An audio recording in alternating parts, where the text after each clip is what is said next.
Hello from Burlington, Vermont. I'm Mayor Miro Weinberger, and behind me is what we call the Moran Frame Project, which is a former coal-burning power plant here on the shores of Lake Champlain.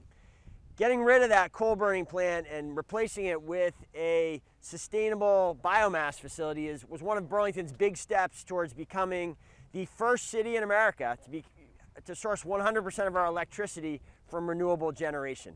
We're now going even bigger. We're trying to become one of the first net zero energy cities in the world by 2030. And to get us to net zero energy, our municipal electric company, the Burlington Electric Department, is offering a huge range of incentives designed to get people out of their gas cars into electric cars, to bike electric, to use electric lawnmowers and leaf blowers, and much more.